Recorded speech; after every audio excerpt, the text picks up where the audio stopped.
The wildlife trade in Asia is big business, accounting for more than $7 billion in profits in China alone, according to leading wildlife conservation and environmental groups. But the trade and consumption of wild animals has also become a global threat, as zoonotic diseases, meaning the transfer of viruses from animal to human, are increasing.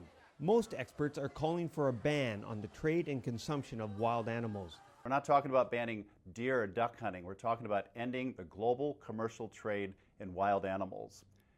This COVID-19 started in a wildlife market in Wuhan, China.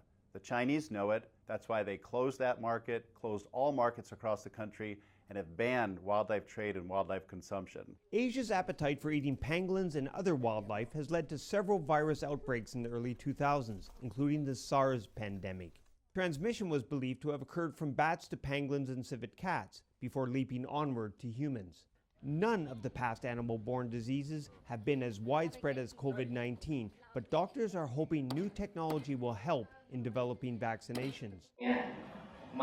This pandemic is spreading faster right now, but we also have better and faster communication in the era of big data on a real timeline that is helping develop our newer biotechnology.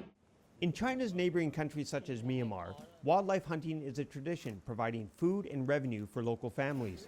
But as development increases into the rural areas, the threat of wildlife trafficking conflicts with traditional norms practiced by the local population.